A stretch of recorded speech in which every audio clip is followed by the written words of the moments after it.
Hi everyone, hope you're settling in, have a nice beverage in hand, and you're ready to enjoy a journey for the next hour plus talking about virtualized deployments of availability groups in my talk, Deploying Availability Groups in Virtualized Architectures.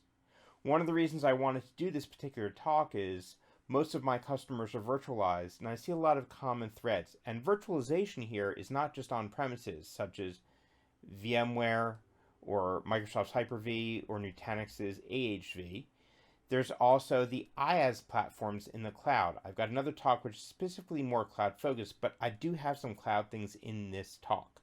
So we're talking about Amazon EC2, we're talking about Azure Virtual Machines, and we're also talking about Google Cloud Platform Compute. So this session is going to talk about best practices. I'm going to do a long demo towards the end that covers 3 different architectures across 3 different platforms and how they're different, but yet they're all virtualized. Let's get started. You've seen this a million times. Go look at whatever else PASS is offering you. Great organization. I've been speaking here at these events and at SQL Saturdays for a long time. They've given a lot to the community, so just explore what they have to offer you. Just a personal note here, I would love to see evaluations from you, and the reason for that is I can improve my talks, I can hear what you liked, what you didn't like. If you loved my stuff, give me all top marks. If you thought things weren't so hot, please say accordingly. But the only thing I ask is if you're going to give criticisms, please do them constructively. That helps us. Just giving us low marks without any comments doesn't really help any speaker. And I know, speaking for myself, I prefer to see things that could certainly help me get better at what I do. A little background, if you don't know who I am, just very quickly. My name is Allan Hirt. I've been working with SQL Server since 1992, availability and clustering since the late 90s with Wolfpack, so the pre-release stuff that Microsoft did when it was still MSCS. I'm a dual MVP in Windows, which is a fancy name for that cloud data center management thing. Category there's high availability, which used to be called cluster. I'm also a data platform, which is a SQL Server MVP, as well as a VMware vExpert. I've talked at VMworld, and the links at the end of this have links to some of my sessions. And what I'm known for best is high availability. So this session sort of melds everything that I do all in one. Hope you enjoy. Okay. First, I'm going to lead off with just a sort of brief history of AGs because there's a lot of variance now. And then I'm going to talk about the considerations, and there are quite a few. I put what I think were some of the most important ones in this particular talk. And finally, my 3-headed long demo where I cover 3 different architectures.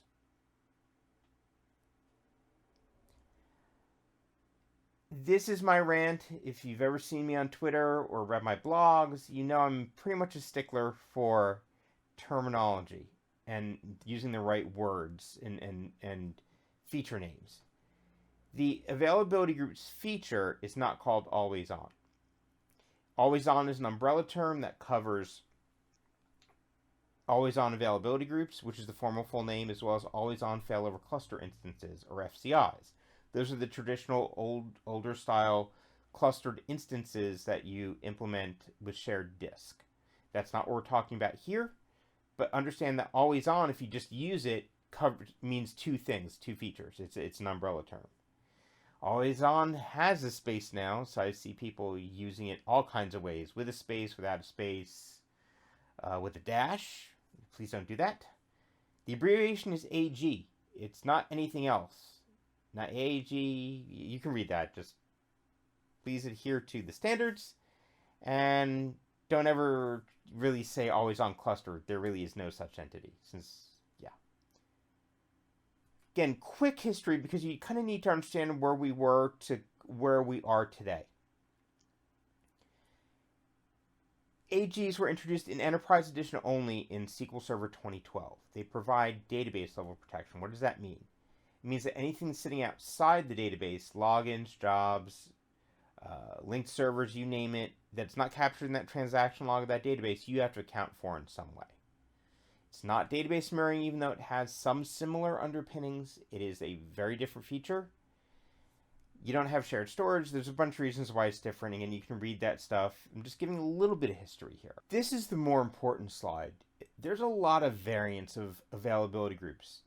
What we call availability groups is what was introduced in that Enterprise Edition feature in 2012, and that's been there. It's been expanded, new capabilities since then. In SQL Server 2016, they introduced availability groups in Standard Edition. They decided, for some unknown and inexplicable reason, to give it its own feature name called Basic Availability Groups. All it is AGs in Standard Edition with limitations, just like database mirroring before it and failover cluster instances. We don't call those basic FCIs or basic DBM, but whatever. So you will rarely hear me say basic availability groups, and I implore you not to use BAG. There's domain-independent availability groups, which allow you to have non-domain join with domain joined or all non-domain join. You can use certificates. That all came in 2016. There's also distributed availability groups, which is an AG of AGs. I've done plenty of talks. You can see my SQL bits session on that if you want to know more about those. There are read scale groups, which are an offshoot of availability groups because they're not for availability. They're for generally for read-only purposes. So it's generally an Enterprise Edition feature. There's also big data clusters in SQL Server 2019, which is the Kubernetes stuff. AGs in Kubernetes right now are still not available outside of big data clusters. And you can read this later at your leisure, whether it's in the slide deck or you want to revisit this and pause it. Just all the differences between everything and all the versions. It's a lot in less than 10 years. So what are the considerations for virtualizing an AG configuration? First and foremost, I want to spend a moment saying that when we're talking about availability, we're talking about making sure the business is up and running in the event of some sort of event. Now, it could be planned or unplanned. Just by accounting for things like patching and making sure you're highly available during that, that's technically business continuity, is minimizing your downtime there. Make sure before you put any AG in place, you have documented recovery time objectives, recovery point objectives, and you have a good backup strategy. I'm going to talk a little bit about how backups interact with AGs in a little bit, especially as they relate to virtualized configurations, but just as a general rule, you need backups. AGs don't replace that, no matter if you're virtualized or not. To me, this is one of the most important slides in this entire deck or this entire presentation. As somebody who helps customers on a daily basis, this is the kind of stuff I look for. Are you using supported versions of Windows on your hypervisor? Are you using supported combinations of things that, for example, there were people using vMotion with clustered VMs, be they AG or FCIs, in version 5.5. That wasn't supported. Some people are still doing that stuff.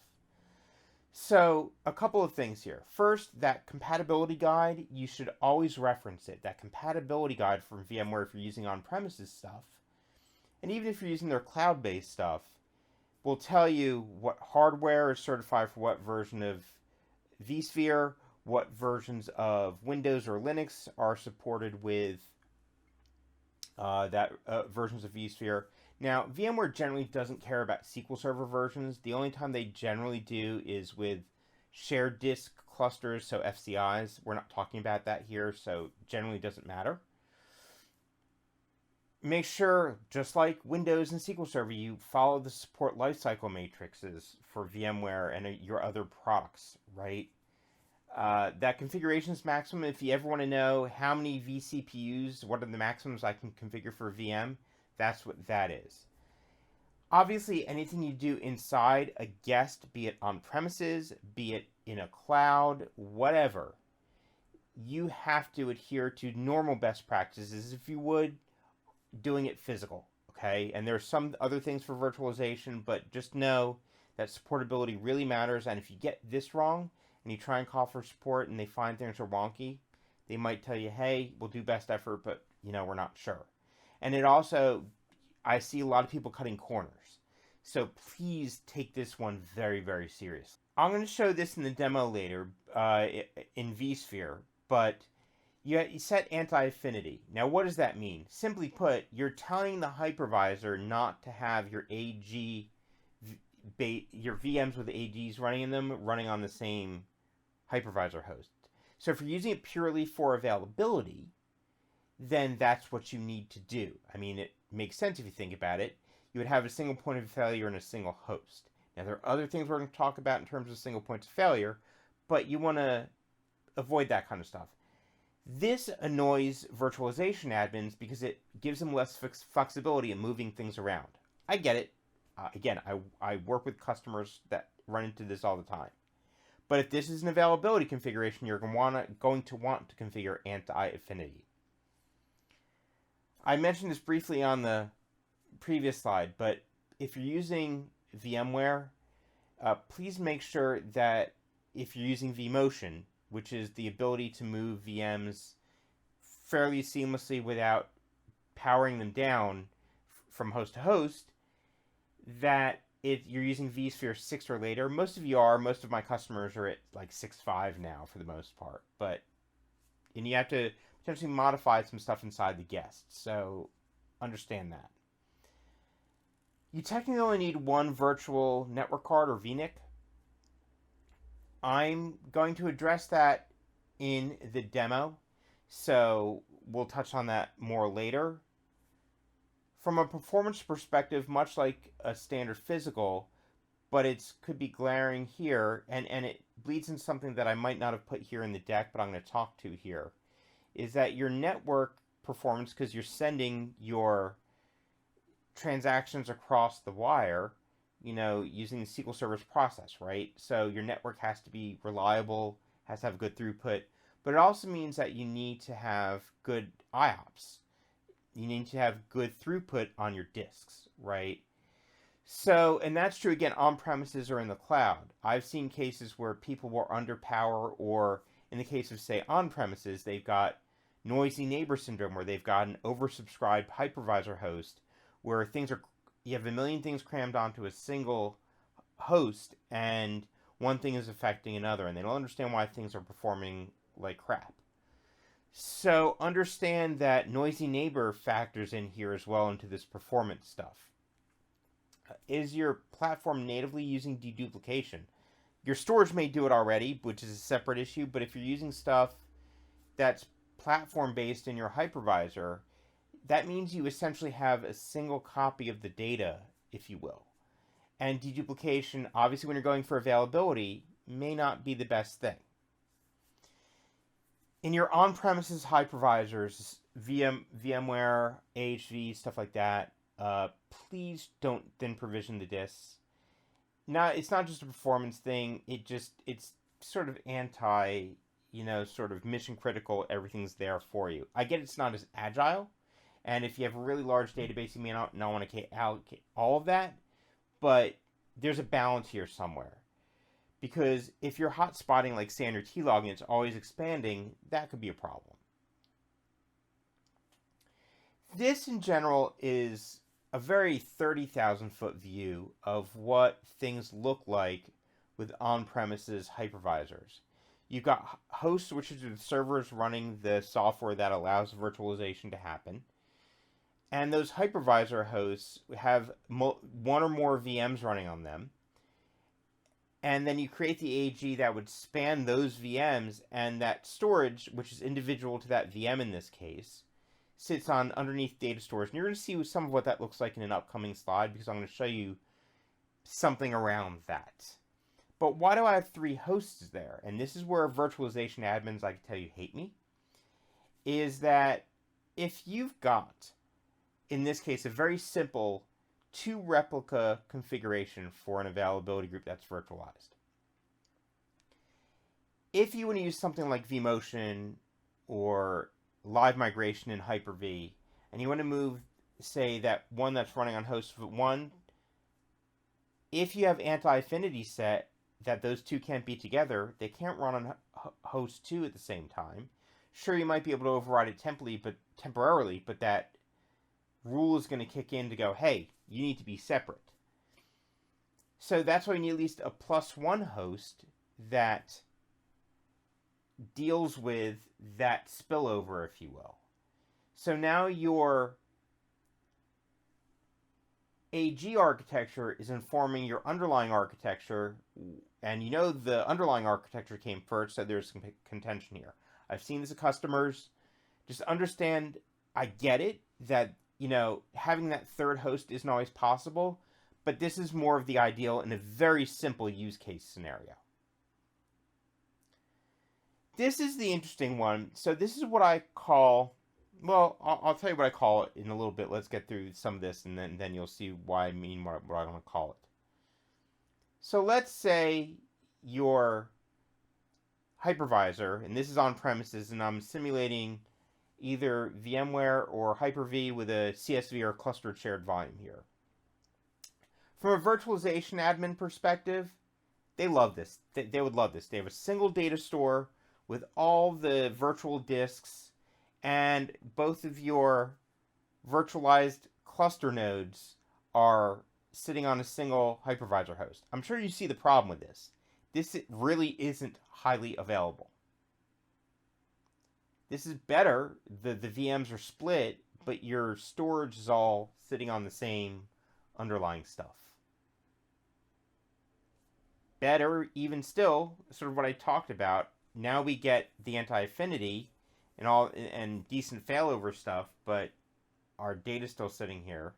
You can see where I'm going. Oh, look, we moved those. It's on a separate data store. That's, again, better. You see where I'm going with this, right? Now, again, I'm realistic. Almost none of my customers have this. This just wasn't in the cards. So virtualization becomes a bit of a trade-off in how you architect all this stuff to get some separation, to get availability. And I'm not going to solve all the world's problems in this session, but understand, I get that this is a perfect worldview in an imperfect implementation world. But the real kicker is this. Are all those data stores sitting on the same underlying storage? Chances are they probably are, which means your storage with virtualization, in many cases, is the single point of failure. Even if, in the case of availability groups, you've got separate VMDKs and separate VMs and all that other good stuff. Now, if you have multiple storage units that these are associated with, this really isn't an issue. But in most environments I work with, this is one, maybe two storage units. So you have to be understanding that this is the terminology I use here is the illusion of availability. Don't go implement always on availability groups or any availability feature for that matter in any platform, and you've got something like this. Now, I understand that your administrators hopefully know what they're doing, and they've architected this all to be very redundant underneath, and everything is lovely. Awesome. The reality is that that's not always the case. You may have noisy neighbor, you may have performance issues, the obvious single point of failure, because if you lose your storage, you lose everything. So before you go deploy all this stuff, the first thing you need to ask is, what's my separation like underneath all this? Because they're just generally presenting you with a VM with storage. Go nuts. I bet most of you haven't asked this question. Now, I'm not looking to stir up trouble in your environments. I'm just being real with you. This is how this stuff works. Let's also talk about hyperconverged, which is the evolution of some of that, which is where you have the compute and storage all sort of part of the same thing.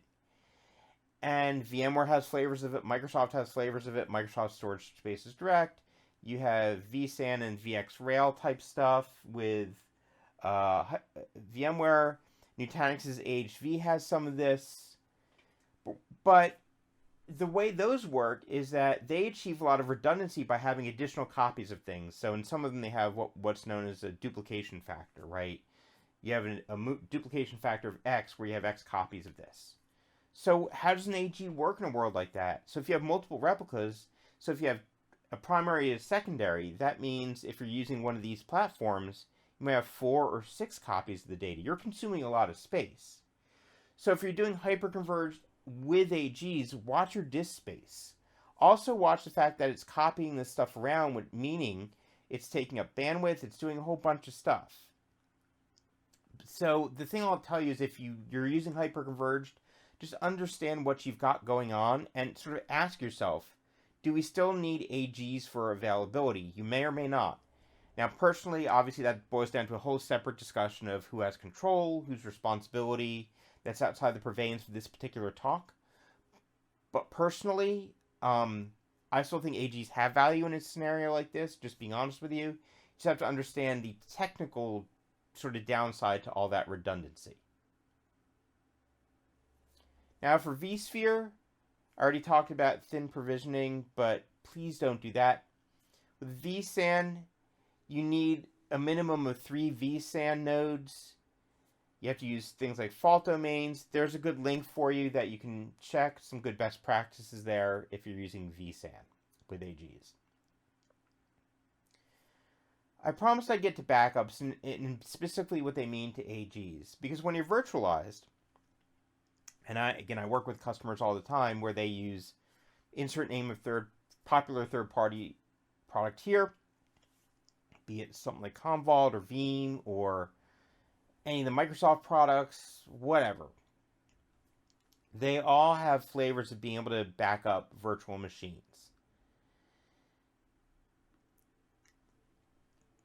I'm not always a fan. They can work in certain cases, but they have to be done properly. So there are 2 types of backups or snapshots, depending on the platform they might call it that, whatever.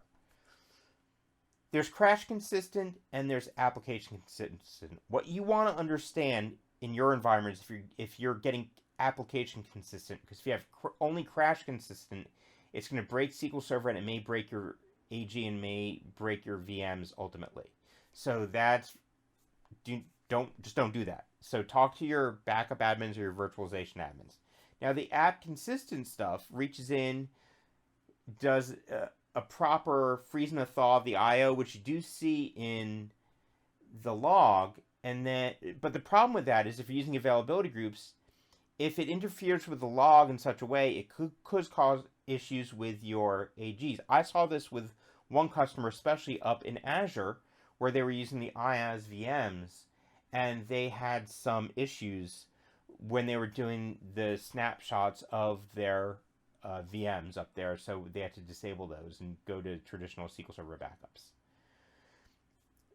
This is, again, part of a bigger discussion around backups that's not really central to this talk, but I wanted to bring this in from the AG perspective because even application-consistent backups, which are good, can interfere with AGs, so that's bad. The other thing I'm going to talk about here, this is Linux specific, is that you need STONITH. That's basically their equivalent of Quorum. There's how to do it on the various platforms. STONITH really simply put as fencing. Some of that stuff's already built into things like a Windows Server failover cluster. But STONITH is an external concept. It's not built into the cluster, but it integrates with the pacemaker cluster. So just understand to be supported, you have to have that. There's how to do it with Red Hat, and you can do it with VMware or Azure or AWS or GCP. All right, it's time. It's time to see my big demo of 3 different virtualized AG configurations. Let's go. Now we're entering the big demo portion of this session where I'm going to go through 3 different availability group configurations that are virtualized. One in VMware, one in Azure, and one in AWS. You'll see how they're similar and where they're different, and I'll point out some things and some gotchas along the way, some things I've encountered, that kind of stuff. Let's get started. Okay, so here we have VMware. Most of you are, I would say, probably largely on premises. So some of this might be familiar to you even if you don't actually log into VMware. Now, first thing that I want to show you is I'm talking about these two VMs right here, AGN1 and AGN2. Okay? So this is vSphere 7 or ESXi 7, which is the latest. But everything's sort of the latest. It's not the latest. I don't think this is update 1. But pretty standard stuff. Now, a couple things I want to point out about your VM, and we're going to see it inside the guest as well. So I'm using, because this is my demo, I have a single power virtual SCSI controller with a single disk, just for showing demo purposes. My SQL Server databases are not on those.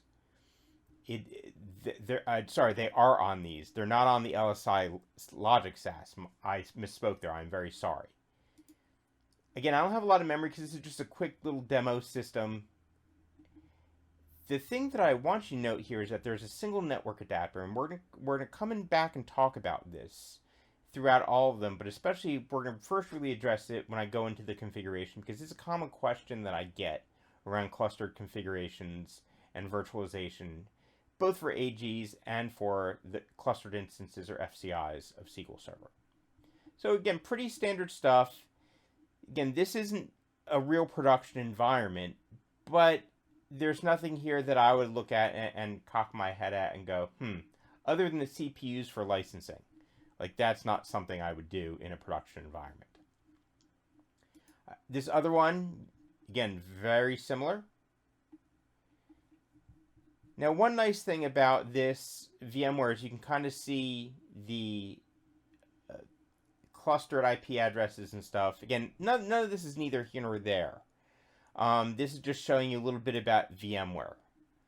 Now let's actually look at inside the guest itself. So, shocker, it's a Windows OS, and it's running, drumroll please, SQL Server. This is SQL Server 2019 CU8. You know, again, for purposes of this demo, this is the latest version that's out at the time I recorded it. You know, I could have really done almost anything here to show these concepts. So if I dig into the AG sort of subfolder here, I've got an AG. Nothing here is very scary. We've probably all seen this to a large degree over the years. 2 nodes, AGN1 and N2. I have a single availability database. I have a listener. There's also a domain controller in this environment that I'm using. This is full infrastructure, okay? This is normal, like if you were deploying on premises, VMware kind of stuff, it's all there, okay? If we go look out at the cluster, there's my AG. Here's my cluster. There's something I'm going to touch on here in a moment. You'll notice it says there's no witness. Now, I kind of intentionally didn't configure one because I want to talk about this. Because here's the thing when we're talking about VMware. Let me actually get my whiteboard up and I'll show you. So give me one moment here.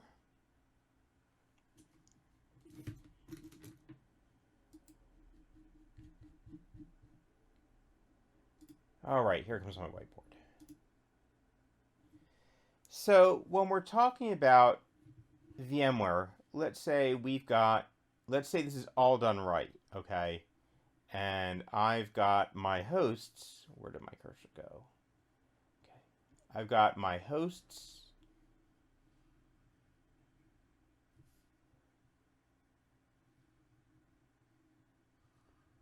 If these don't snap right, my apologies. And let's say I've got, this is VM2.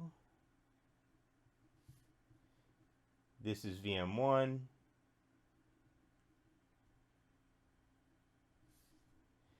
So obviously we need another host, I should say. Sorry for being cockeyed there. For potential failover, sort of the +1 node, right? But then we also have things like AD, that's probably virtualizing your environment, and we need to think about witness. So you have n number of hosts here that are going to have other things running. You know, you don't want just, for example, one domain controller. You probably want 2, maybe 3 in your environment. But do you necessarily want them running where SQL Server is? Because maybe it's a dedicated cluster for licensing. Maybe it's not. I don't know. Right? But let's assume your domain controllers are spread out and highly available.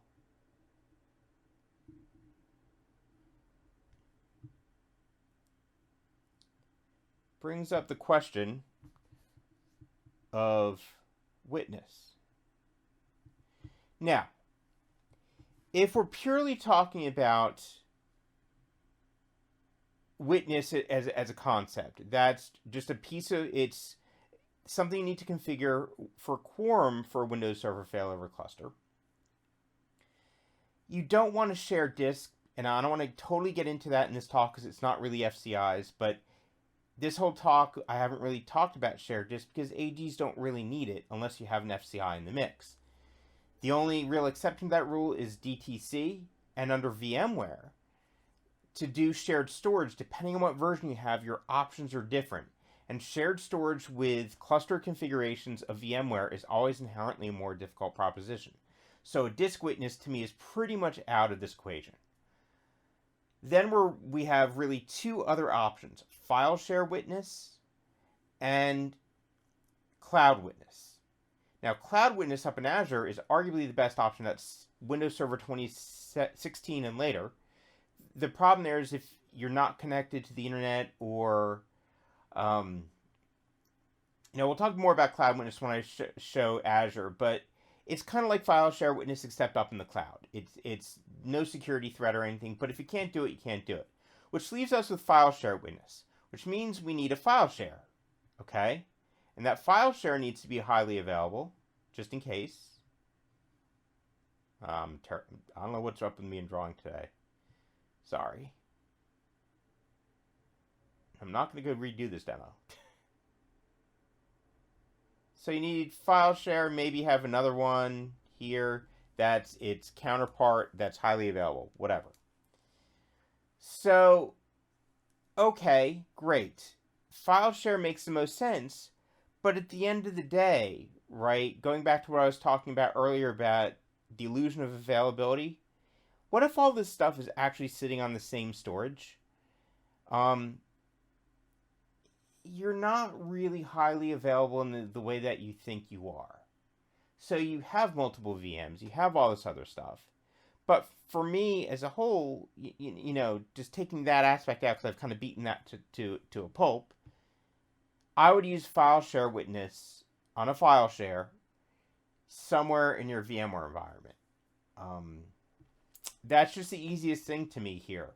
You don't have to create shared storage if you don't have Azure. Even if you're in one of the public clouds using their VMware offering, you can use file share witness. This is kind of easy peasy decision kind of a thing. But you have to configure that, right? So that's one thing about this particular configuration. All right. Now let's get back to that demo that I was showing. Okay. So again, this is just standard VMware stuff. So you're saying, Allan, what's the catch? Well, let me talk about that single VNIC. Now, first of all, let me just go back out here before I actually show some stuff in the cluster. You want to use a VMX Net 3 adapter. Please do not use the older E1000 one. This performs better, and this is sort of the SQL Server best practice, so please make sure that you're using VMX Net 3.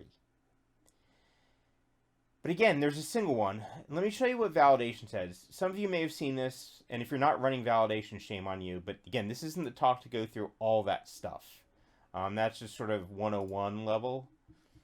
of why you need to run validation. All that stuff's out there. We talked about a little bit about that kind of stuff in supportability. Not going to beat that to a dead horse. So if you go to see Windows cluster reports, all the validation reports are always there. You can see I ran it twice, so I'll look at the latest one. Fine. So I'll go to there. And yes, I'm using Firefox. If you're not familiar, later versions of Windows, these are just HTML files, so you could use Chrome, you could use, the new Edge, you could use Firefox, you could use whatever you want. Now, you see I have two warnings. These are all clickable here. Now, storage has the negatives, or it's not a negative. It's the blue circle. Let me zoom in on that. Has the blue circle with the white minus. That's not applicable. Now, why is it not applicable? I don't have any shared storage. So that's totally fine. I go over this in other classes, but it bears repeating. When you see this warning, that's not necessarily fatal, okay? A warning is just that. Maybe it's something that's expected, maybe it's something that isn't. If it isn't and it's broken, please fix it. Otherwise, you're going to be building your cluster on a bed of quicksand. If this is what I call, the red X of death, which is a little red circle with the white X, that's a do not pass go, do not collect $200. The screen, it'd be nice if we got all green checks, but clearly I didn't. So let's see what it says. I'll come back. Let me do the network thing last. System configuration, validate software update levels. I just couldn't get information. Fine, I ignored that. Now let's look at the network stuff. And surprisingly, it's going to tell me validate network communication. And I'll just zoom in a little bit. Node, blah, blah, blah, blah. It's only by one pair of, not great English there, but one pair of network interfaces.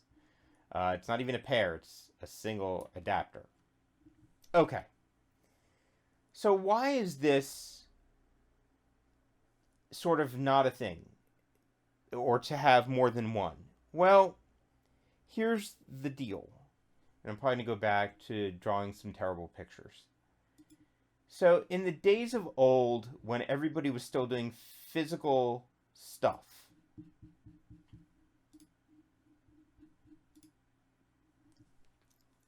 okay. So when we were all still doing physical things, you had, a server that was hooked up to some kind of switch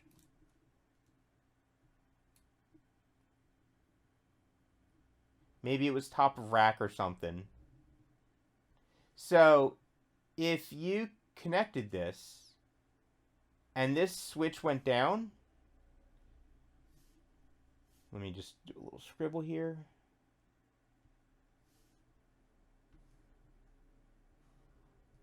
You were done, right? So the whole point about redundant networking was, okay, I'm going to have two NICs with redundant pathing, and it's going to go into a separate switch. And in the physical world, this makes total sense. But nowadays, we have NICs with... Sorry, NIC is a network card. So I've been saying a lot, but let me just some of you have been lost. Now you know what it is. The network cards have more than one port. So if you have a single card with two ports, your network card then becomes a point of failure. But we're not talking about physical architectures. But in theory, at a 30,000 foot view, this is kind of what you wanted. And these were in different racks and the whole bit. So you had a redundancy of networking because networking is king in a cluster. With poor networking, you have a lot of downtime, which is the anti-reason for deploying a highly available configuration of SQL Server. Now let's take this and virtualize it, okay? So, get rid of these. So we have, let's say, a VNIC attached here. Now, the network stuff that comes out of here goes down to your host, which talks to a vSwitch, which then hooks into the host itself. So your redundancy, by and large, is going to be all here. Again, it goes back to that illusion of availability. A lot of people will put the 2 network cards, just get rid of that warning. It's just a warning. It doesn't matter, because if you're highly redundant underneath at the vSphere level, it's fine. VMware says it's fine. Microsoft thinks it's fine. Now, obviously, if your networking is total crap and you don't have good redundancy, that's, you're going to be hurting no matter what. Whether you had 2 VNICs or 1, bad networking is bad networking underneath. So that's one sort of warning I'll give you, is that in the virtualized stuff, you're as good as what's built underneath you, okay? Now, if you actually have, let's say, 2 vSwitches, you might be able to do something like this. And then there's more redundancy down here. So this goes to, say, this network card. This goes out of this network card. If you had something like that, yeah, okay, maybe. Do 2. Other than that, there might be some other exceptions. Like maybe you need a dedicated VLAN for your AG traffic or something, where you need to put it on another VNIC. That's more configuration than it is needing to do it from a pure AG perspective. And the cloud story is by and large the same. All that redundancy underneath that the cloud providers and the public clouds give you, you don't really need to put 2, other than if this is the way you've been doing it, slap yourself or slap your sysadmins every time they do it. Or take a drink or make it fun or something, I don't know. Because that's an old best practice in the physical world that doesn't necessarily translate here to the virtual world for virtualized cluster configurations. Okay, so that's the networking thing. What else can I show you in VMware? There's one important thing to show you in VMware. I don't know where my cursor went. There it went. And this is sort of one of the things that I get a lot of guff on from some virtualization administrators. Okay, so let me go back to, let me minimize my, because again, an AG is an AG there. There's nothing exciting there really to show you from this validated design, right? This is pretty straightforward, pretty standard. Now, the thing that you do want to do is, if you're using these for availability, this is actually a requirement. So under the cluster configuration, under configure VM/host rules, I have an anti-affinity rule. Now, what is an anti-affinity rule? Let me just see if I can get to it here, because it's obscuring something for me. Please go away.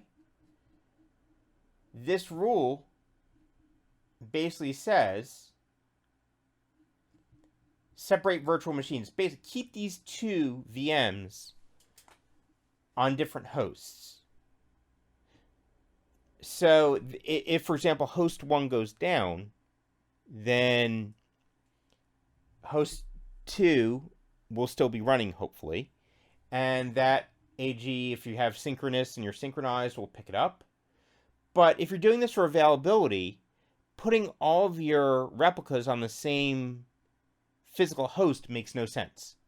Now, if you're doing this, say, an AG with a cluster type of none, which is just purely for read-only stuff, who cares? But from a general standpoint of availability, this is a requirement. And, you might do some of this anyway, like if you have dedicated hosts in your cluster. For SQL Server, for licensing, sometimes they'll pin VMs to your hosts. This is sort of done in the same vein, except this is making sure that even if you're doing something like that, that the VMs are separate. This is also why you need a +1, because in this case I've got 2. I've got to have somewhere else for that VM to move if I'm using something like vMotion. So as I've kind of talked about, your AG architecture is kind of dictating what the physical architecture looks like. And of course, this is chicken and the egg, because your AG architecture probably came a lot later than what they did for VMware. So that's basically the VMware story at a kind of went through at a good clip, but an AG is an AG. I'm just showing you some of the VMware specific stuff to look at. Performance-wise, now I have it done here because this is a demo, but you don't want to do things like thin provision your disks if you don't have to. Again, the VMware folks are probably yelling at me going, but you can do that. Yeah, I know you can do it, but from a performance perspective, it might not be the best thing to do, especially if you have a busy database that hotspots at the end. Maybe it works in your environment, I don't know. But I'm not a fan of doing that. And then look at the VMware best practices stuff, and they'll talk to you more about general configuration for disk, for SQL Server, stuff like that. I'm not spending a lot of time in this talk about that. So that's VMware. And when we hit the Q&A, if you have questions about this, feel free to ask. Since this is recorded, I'm not looking at it at this very moment, but during the session, I'll be able to look at some of your questions. Now let's move on to Azure. Okay. Now here's a bunch of VMs I have up in Azure, but before I do that, let me go over here and go to Set Whiteboard. This one I worked out ahead of time, so you won't see a total chicken scratch. This is a 30,000 foot view of what I did, and then I'm going to delve in and really show you what this looks like. So I have one domain controller in East, one domain controller in West. If this was a real environment, I would have more than one domain controller. But again, this is my demo environment. I'm just showing you what I built for this demo. Imagine that if this was production, you would have more redundancy than this. Okay. Then I have high availability within a region. I have replicas 1 and 2. They're all using availability zones, so that means they're all in their own data center. So my DCs in one, my replicas are in different data centers through the AZs. Now, I realize that's going to add a little bit of latency, but you can generally stay synchronous. That stuff, for the most part, is never a problem, but you create more availability. And then I have a load balancer or an ILB in the mix, and I'll explain what that's for. The West is the same, except I only have a single replica. Think of this as my DR. I could configure 2 if I wanted to. It really makes no difference, to be honest with you. Plus, for my witness, I'm using Cloud Witness, which is based in Central. So I'm all spread out all over the place, but I'm highly redundant. Because of the Azure stuff, I'm highly available. Because I'm spread out everywhere. And this is a lot of moving pieces, not to mention everything that just goes along with deploying a VM in Azure, right? So, okay, that's the 30,000 foot view of what this looks like. Sorry, just dropped my pen. That you heard a noise there. Now, let me show you what things look like actually in Azure. Okay, so it's this East US 2 AG, AZ, and 1 and 2. This domain controller here, I'll just zoom in. That domain controller there, East US 2. It's the West US 2 AG, AZ, and 1, and West US 2 DC. All right. Now looking at the configuration, let me just open the other one. I was doing some testing earlier to make sure this all worked. Again, 3 instances of SQL Server, nothing too funky here.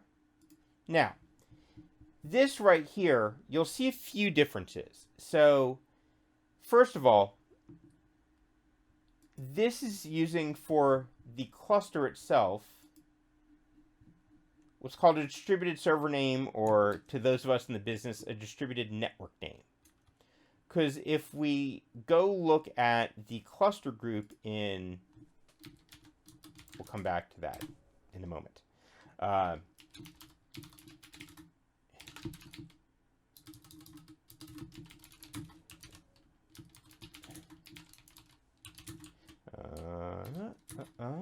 Get cluster resource.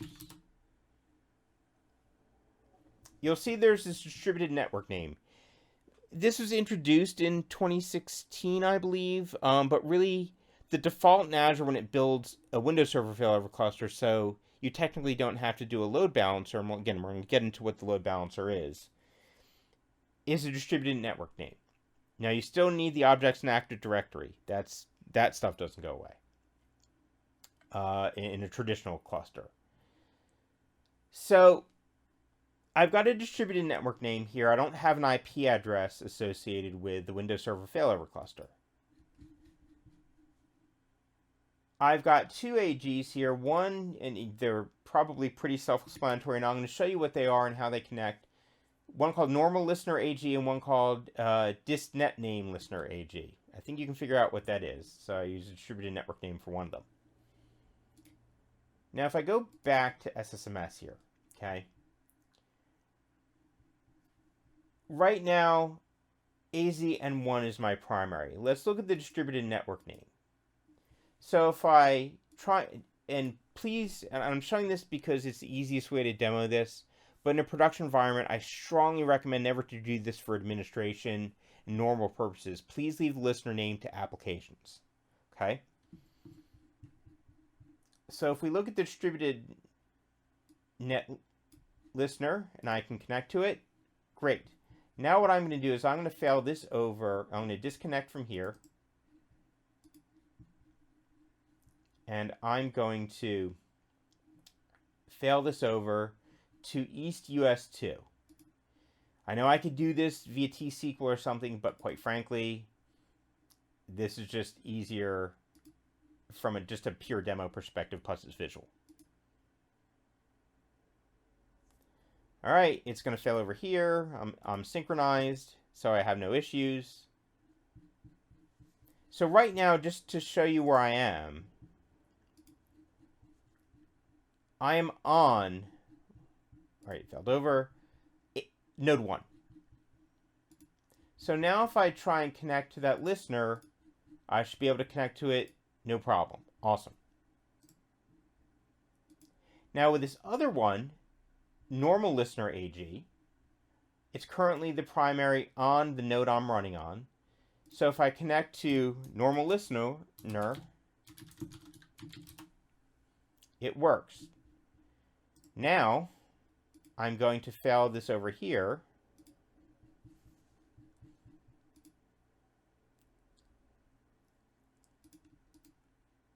Again, people can yell at me for doing the GUI, but hey, it demos. In your environments, obviously you're doing this stuff. I do recommend scripting it. You know, it takes a lot of stuff out of the way of problems and that whatnot. Now remember, I'm on node 1 trying to access node 2, which is running the listener. Okay? If I do this, wait a minute, something's up. Yep, it's going to come back and bark at me and basically tell me it can't connect. Now I'm going to explain to you why, and this is why we use the load balancer when we're using traditional things. Because I'm going to go show you this configuration. So if I'm just waiting for it to error out so you can see what it looks like, but I may be impatient here and just cancel this. I'm impatient. All right, because I knew it wasn't going to come back. So if we look at this and we look at the listener, and I'll go show you this in the cluster as well. It's multi-subnet because I'm going over east and west. So I have two different IP addresses associated with it, okay? Now, if we go look at this in the cluster real quick, we will see that. Nope, I didn't want that. I wanted this. If I expand this out, notice one of them is offline. If I look at the dependencies,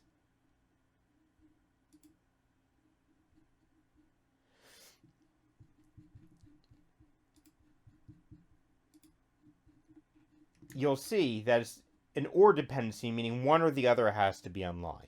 Okay, and that's the way it should be when you're doing normal multi-subnet clusters. There are some exceptions to that, but this is not the talk for that. This is just showing you how things are set up. So in this case, think about this. I'm spread out over east and west with different subnets in each region. But this all works. This is standard stuff. Even if you're doing it on premises to another data center, this is the kind of stuff you would do. But as you saw, the listener didn't connect when I failed over even in the same region. What gives? Well, the thing is, the way Azure networking works, without getting too deep into it, you need something that understands that the IP address, so in this case, the 10.0.0.2.15, for example, because that's the one that's in this subnet, can move to another thing and be recognized. Now, the thing that does that is a load balancer, okay? So looking at this, there's something called the front-end IP, okay? So this is the one. So you'll see here, this matches my listener IP address. I have back-end pools that are made up of these nodes. Okay, so basically you're telling it the pool of resources that can access this load balancer thing are these. Now I can have multiple things associated with one load balancer, so I could have multiple availability groups technically using one load balancer. Then there's this probe. Each probe, because it'll be associated by a different load balancing rule, which is what we're going to get to next. This is what you're going to configure. So remember this 59999 probe port. We're going to get back to that. And finally, let's look at the load balancing rule. So basically what I say is I associate this rule with a 215 address with the listener port at 1433. So it's basically brokering that. And I make sure that floating IP is enabled. I've already configured it, so I can't unconfigure it. Now, if I go back to my VM,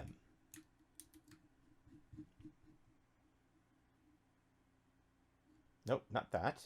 It's this. And I open up this. So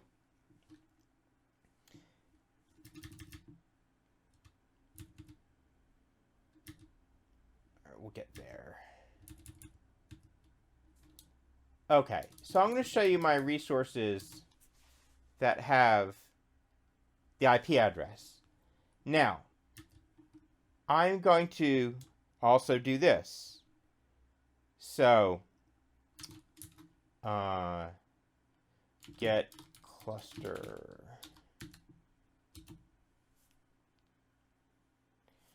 Okay, so you notice this, the 10.0 and the 10.1, I just kind of lumped them both together. There's this probe port thing, which is currently set to 0. That means I configured it in Azure, but I didn't tell the cluster to use it. So that's where the problem is. Now, if I go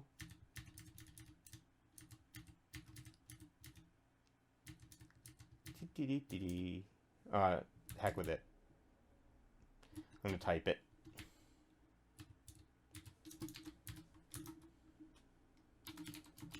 This will set it for both.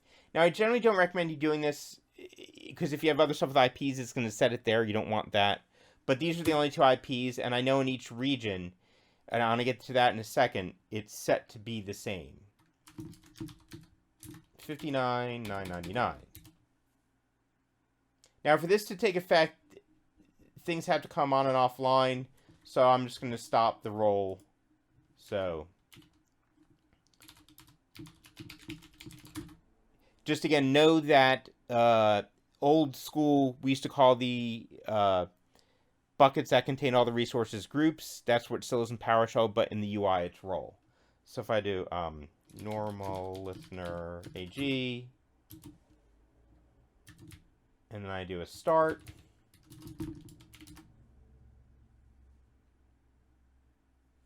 everything should come back online. Then if I go look, the probe port's set to 59.999. Okay. If I now go back here to Azure, or to this, and I try and connect to normal listener, it works. So this is a virtualized configuration, but this is different than how it is in on-premises, right? That this is sort of a key concept here. Now, as you saw, the distributed network name, which is supported in, was actually just supported for AGs in 2019 CU8, so it's not supported before that. It's a different construct, but again, it's different than what we're doing on premises. You really have no need for something like a distributed network name on premises. It's really Azure where you're looking at this load balancer stuff. Now, the other thing I do have, which I didn't show you if I go back to load balancers, is, and I showed it in the picture, I've got the load balancer here that has that west thing. So I don't have a single load balancer. They're regionalized. But again, you get the point here, right? You've got to configure this stuff. Other than that, most of this stuff is just AG stuff. If you go and watch my other past presentation, I talk a little bit about networking and how you set network cards and stuff like that. So I recommend you maybe pop over and see that when you're done this one on demand. And that will show you, because there are certain ways you need to configure your network cards and things like that, which I don't want to really get into here, because this thing is going to already go long. Because this is a pretty long demo showing the 3 different environments. So that's Azure. Now let's go over and look at Amazon EC2, which is their VM or infrastructure as a service offering. Okay, so this is their interface. Okay. Yeah, their new interface is not that much different than the old one. Anyway, a VM is called an instance. And I've got these 2 domain controllers, 2 replicas, and a file share witness. Now let me go back out to a whiteboard I had prepared earlier. Now this is different. This is a single region, okay? But what I did here was, in the way Amazon works, you really can't stick 2 replicas in the same region. Everything sort of has to be, same zone. So you kind of have to split things up, which inherently makes things a little bit more complex. And I'll show you, because it's going to look somewhat similar to Azure in some ways, okay? So I have a domain controller and my first replica in US East 1C. I have the other domain controller and a replica in US East 1D, and I have a file share witness in US East 1E. Alphabet soup. So here's everything that's running. Now, the one thing I do want to show you that, so we saw load balancers, we saw in on-premises we didn't have to do anything. Now, if I look at the network interfaces here, and specifically I look at what I named there as Getty and Alex, you'll see that if I look at the IP addresses, I've got 3 private IPs. This public IP is like kind of how I'm accessing it. Now, normally, again, I say this in my other talk, but you don't normally need to put these things on the internet. This is just a demo for me. I'm not a corporation that has a big private pipe to Amazon. I'm just demoing this stuff here. But I have 3 IP addresses associated with this, okay? The 150 is the Windows Server failover cluster. The 200 is the AG. Now, if I look at Alex, I look at manage IP addresses, you'll see it's 10.1. So it's a different subnet. So that's indicative of that different data center, that 1D, if you will, here. Now let's go actually look at what that looks like.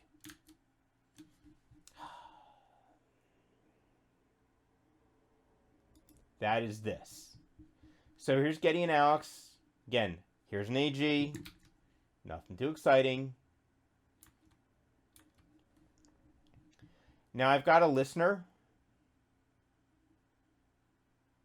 called Hemispheres.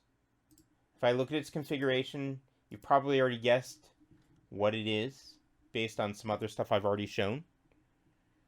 These are not the beefiest of virtual machines because this can get expensive if I leave them on, so I made these as small as I could. So that's why this one's a little bit slower. So sorry about that. Again, we've got a multi-subnet configuration. So this looks like what I had in Azure, but this is one region, which is east in AWS. If I look at the cluster, again, same stuff. It's all here.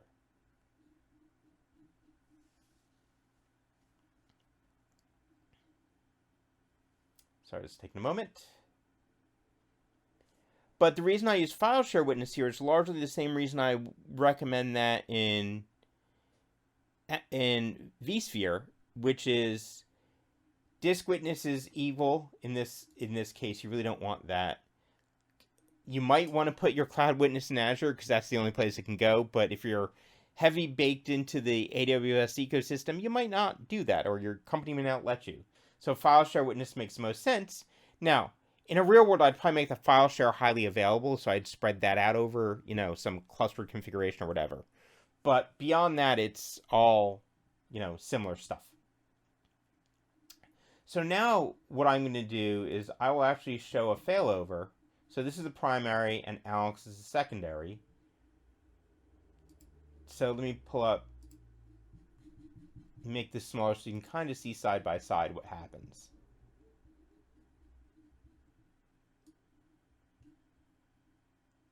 Come on. You too can move a window. Okay. Let me put this here.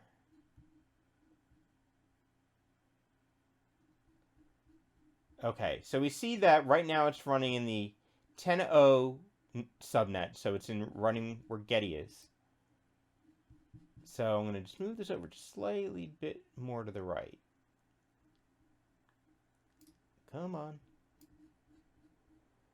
There we go. Okay, now what I'm going to do is fail this over to Alex.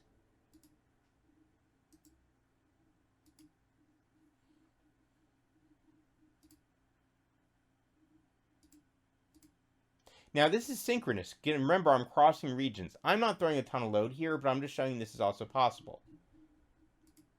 Notice it flipped over to the 10.1.0.200, right? And Alex is, again, not surprisingly, now the primary. Standard AG and networking stuff comes into play around how soon will people be able to see networking and the new IP address and that stuff. I'm not going into that because that's a problem that everyone has, physical, virtual, cloud, whatever. But my exercise for showing you these three different environments is the fact that all of these, they're just AGs, but they're very different in some ways, implementations. They're all virtualized. But yet, depending on the underlying platform, there are certain little gotchas, especially mainly around networking, like in the clouds, the public clouds, I should say, that you have to take into account. Alrighty, let's get back to some slides. I know I just threw a lot at you between the demo and some of the earlier slides, but I wanted to give you a real feel for availability groups in virtualized scenarios, not just a bunch of slides and maybe a couple of pictures. Virtualization is what it is. It's here to stay, whether it's on premises, whether it's up in a public cloud. Kubernetes, which to a degree is in my opinion, the next evolution of all this stuff. So it'll be interesting to see what develops there. But at the end of the day, we're talking about an operating system running SQL Server. On that level, it's familiar to you, right? So if you're coming from a physical world and now you're just getting into virtualization or just getting into the public cloud, it's all by and large the same until it's not. You saw those differences between VMware, Azure, and AWS. It's not the same, but yet it's the same at the end of the day from how it's running. So it's both cool and weird at the same time, right? My suggestion to you is understand the platforms that you're using, be it VMware, Azure, EC2, AHV, Zen, whatever have you. Because the better you understand how the platform works, the better you'll be at virtualizing your availability groups. Make sure you're supported and that you're taking performance into consideration. You know, things like your storage performance in Azure, how and all the public clouds, how you can be gated. My other talk here at Summit is more cloud focused, so again, please watch that where I talk about how your IOPS can get gated. And as I sort of mentioned a few times during this talk, if you start bringing some of this stuff up, your admins may not be your best friends anymore. Because they're like, why are they asking these questions? The reality is at the end of the day, I bet you are responsible for your SQL Server environment, not them. So if something happens, they're coming to you. They're not going to them. Here are some selected resources you can look at. They're VMware focused. I had a hand in all of these. So the top one I wrote for VMware. Same thing with the blog posts that were from this year, so they might be helpful. I didn't talk about licensing because there's so many technical things to talk about, but licensing is obviously important, so go read up more on that. The best practices guide I helped review and wrote a little bit of, and I just did 2 sessions at VMworld, one on licensing and one on architecting, where we talk some more specific VMware stuff, so go have a look at all that. And again, thank you for taking the time to watch the session. If you're live, I'm going to go into questions here in a moment, and I'll answer them. If you're watching this virtually, have a great rest of your day. So, any questions?